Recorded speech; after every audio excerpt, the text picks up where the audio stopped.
At last, the reveal of who the glove tan killer is. Yeah. Now, I believe you're both on the suspects list. Yeah. Would you like to plead your innocence? Well, we've both been suspects, and we've both been acting a little bit shady, and I think that there's reasons for certain people that we, there's stronger motives, isn't it? Yeah, definitely. People. But it's definitely not me. Have you got? Have you both got people following you on social media who suspect you or suspect other people in the cast? What's the feedback from fans been like? Someone told me they hope that I get killed off. By the glove tan killer? By the glove tan killer, because they think I'm the glove tan killer now. If it was yourself, then you would have to inject yourself, wouldn't you? Or they're like, I hope Hollyoaks kill you off because you've killed all those people. I get lots of tweets, I think Tegan's the glove tan killer. Or you're such a bitch because you're killing people. They're really into it. Yeah, I love it. Passionate fans. People ask on the street, that's the most asked question that I guess, like, who's the glove tan killer? Go on, tell us. I was in Topshop the other day and they were like, if we give you a discount, can you tell us who the glove tan killer is? And I was like, I definitely would have taken it. You cannot. And what's it been like on set? Has everyone been desperate to know? And obviously, I'm guessing you guys know now, but in the lead up to it, has everyone been... We didn't know for a really long time. It's like Broadchurch, wasn't it? Yeah, we honestly didn't know. So we were playing these scenes and obviously all having to look shifty all the time just because we didn't know who it was. We found out maybe 2 or 3 weeks before the scripts came out. Yeah. But there was speculation for weeks and weeks. Then 1 week, everyone was like, I've heard it. That's all everyone talked about for a bit. Even people like outside of the hospital was like, I think it might be me, I've got a feeling that it's you. I've got a feeling that it's so-and-so. And it was like... And we'd all come up with these elaborate stories, probably more elaborate than what it is, like, of reasons to why we would be the glove tan killer.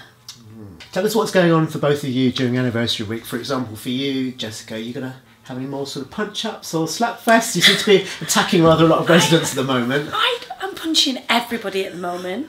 Like, I don't know where this has come from. It was normally Leela that was punching everyone, but I'm throwing my weight around. I punch Cameron, I punch Tony, I punch everyone. But for me, in the 20th anniversary, obviously, it's the reveal of the gloved hand, but for me, the big strand is the Rose and Diane strand. And I think that we will see a resolution to this storyline. Obviously, it's a storyline that's going to continue because we live in the same village, but yeah, there will be a head to the fact that she's got my baby.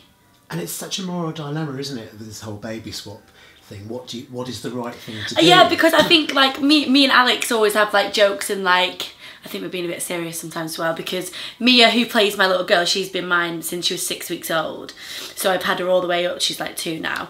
And I still call her my baby, and then people are like, is that your baby? But yeah, it's my baby, but not my real baby. I mean, for me, I don't know what I'd do in that situation, but I think when you brought someone up, then that's your baby. And Dad's just greedy, like she's got all of them at the moment. So yeah, she's got twins as well. And I don't want Dee Dee, I want Rose. And Sarah, for you, we hear rumours that bad boy Cameron might soon be back in the picture. What are her feelings towards him? What do you think of feelings towards him, Ma? Have you seen him? Yes. Yeah, I think I think there's a little bit of a... She's pretty angry. She's pretty angry when he first gets out. There's a couple of arguments, but she loves him. So is that it for Ziggy and Tegan now? Absolutely not. It will never be it. It's just like the Notebook, isn't it? Like, it still isn't over. Yeah, it'll never definitely. be over. Ziggy and Tegan, I think we're definitely going to see some more of that. They deserve to be together.